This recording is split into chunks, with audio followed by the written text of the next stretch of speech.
So guys, what's going on? Welcome back to the channel and welcome back to a new video. In this one today, it's all the build up to Crystal Palace taking on Manchester United at Selhurst Park on Sunday. Am I looking forward to the game based off what I saw on Monday night? Absolutely not. I know that Palace lost to Strasbourg in the Europa League or Conference League, wherever they're in, on the first day, but genuinely, that performance that I saw on Monday, I still can't get my head around it. Like, I'm still talking to myself, saying to myself, how do you, with a man advantage, still play not one, not two, but three defenders at the back against one Barry? Like, if it was someone like Ronaldo or someone like, Prime Cantona or someone like that, fair enough. They probably need three people marking them. I meant Prime Ronaldo as well. But it's Thiago Barry or Tino Barry, whatever his bloody name is. You don't need three players man marking Barry. You really don't. So that in itself was so criminal and so cowardly from Ruben Amorim not to change the game then and there when they got the red card and to just go gun-ho and go for the game. That was criminal in itself. But what was also criminal was for about 80 minutes of the game, we were just fucking crossing the ball to nobody, to 5-foot players. And I'm still thinking, how on earth do you think it's a good idea to cross the players that are 5 foot throughout the whole bloody game against 6-foot centre backs, but when we play Sesko, we don't cross the ball at all? Like, am I the only one that's not okay with that? And that doesn't make sense to me. And it doesn't take a genius to work out.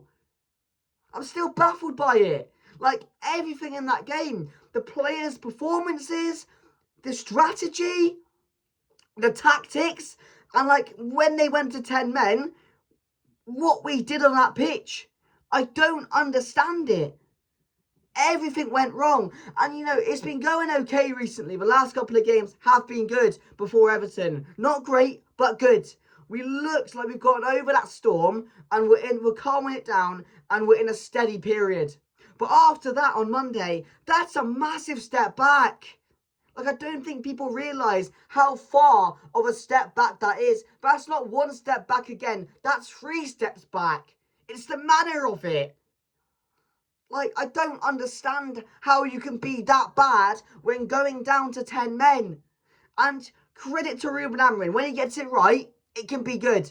But when he gets it wrong, he gets it so far wrong. There's always so many talking points and so many things you can point out that went wrong. And that shouldn't happen.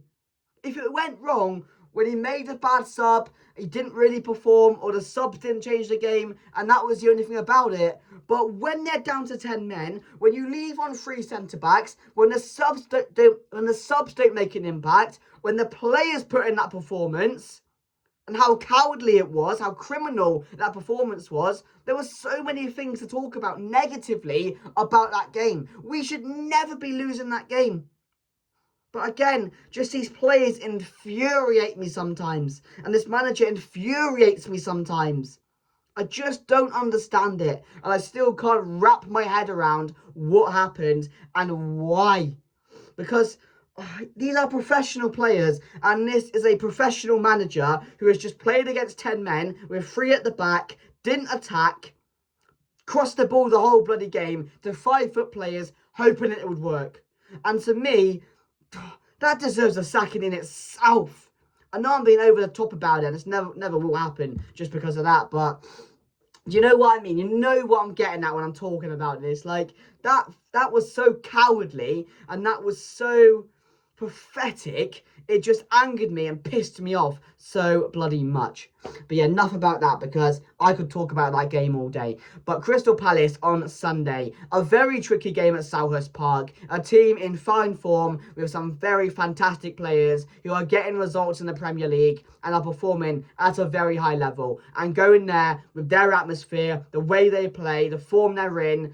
I know they just lost to Strasbourg, as I mentioned, in the Europa League, but that's not going to matter. It's a game at home. Their fans will be up for it. It's Manchester United coming to town. they're going to be up for this game.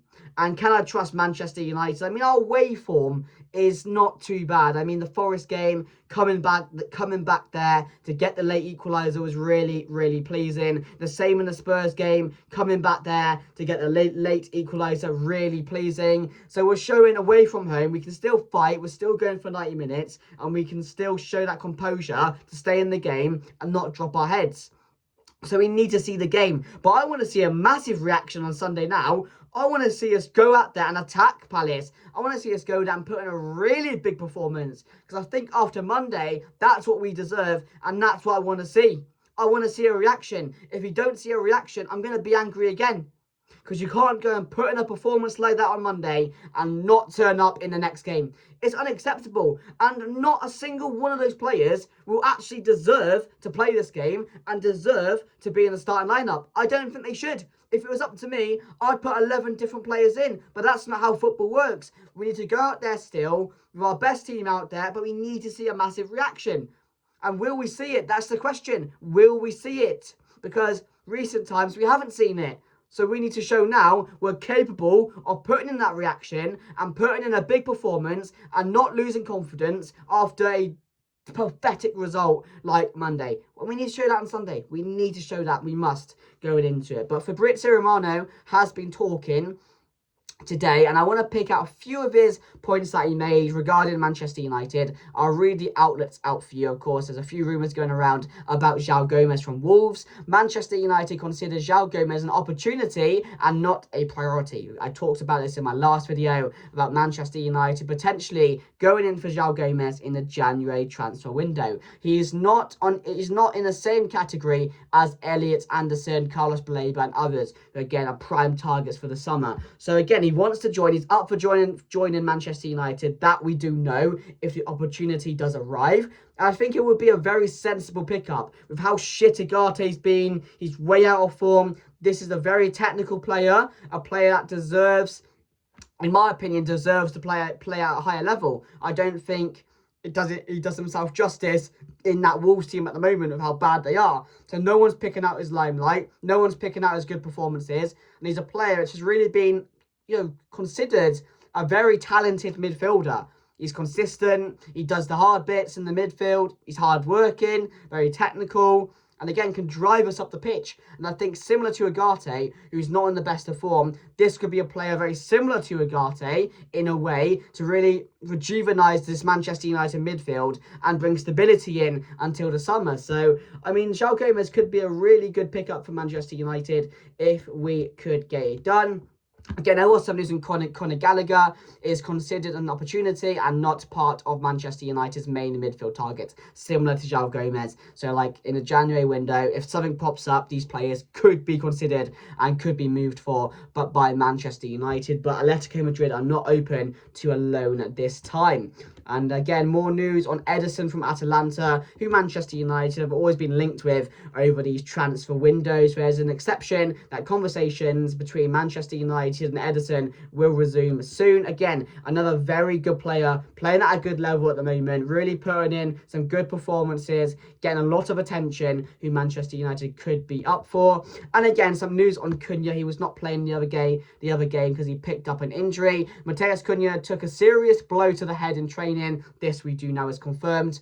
Missed the Everton game and was rested as a precautionary measure. If everything goes according to plan with the concussion protocol, then he has a chance of facing Palace.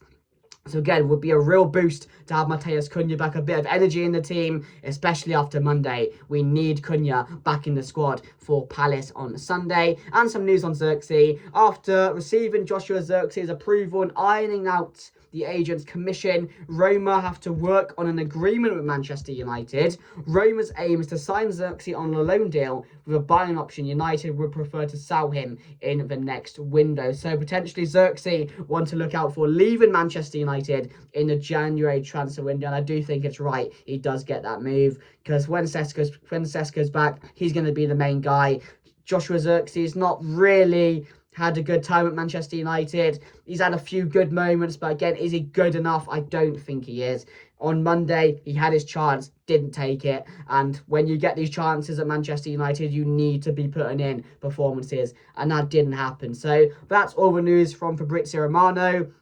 So let me know down below. João Gomez, is he going to be a big pickup, a good pickup, I should say, for Manchester United in a January transfer window if the opportunity does arise? So let me know down below. I wouldn't want Conor Gallagher. I don't think he's very good. He's played at a good level now with Atletico, Chelsea, and he's just not performed, and he's not been really highlighted much, has he? So yeah, let me know your thoughts down below. But team news going into the game: Lamens in goal. I'm going to go with Yoro, Delict, and Luke Shaw with Dorgu and Ahmad. I do think the back five is going to stay the same. I would not be surprised if Diego Dallo comes in, or if 1, 2, 3, or 4 changes are made in the team for Palace on Sunday, considering that performance. So he might give Diego Dallo another go. He might not. Mazraoui, is he available? Would he prefer to play Mazraoui at fullback or Amad Diallo? Amad Diallo got his opportunity going forward on Monday. Again, wasn't the best game for any of the forwards, and he's played quite well at right back, so I don't think he should be dropped. So I would go that back five for me. Casemiro and Bruno Fernandes in the middle. That's not going to change.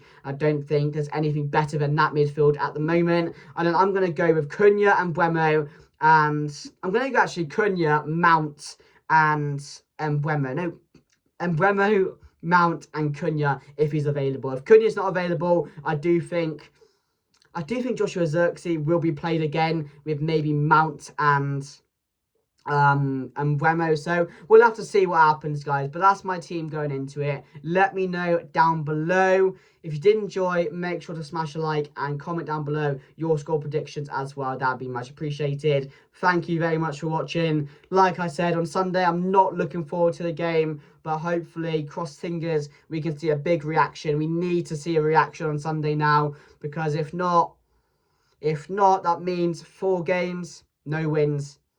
It was 5 unbeaten, and that's how quickly it can turn. 4 games, no losses, and Manchester United are back in trouble again, and the storm comes back. So it's really competitive. It's really difficult to see Manchester United be stable in a way, isn't it, going forward, because these blips happen way too often, and it's just about getting around them. But I'm begging we do see a reaction on Sunday, and hopefully we can pick up a win, which again is going to be much needed, considering our last 3 matches have all been winless. So yeah, smash a like, subscribe. Thank you for watching, and I'll see you guys later. Goodbye.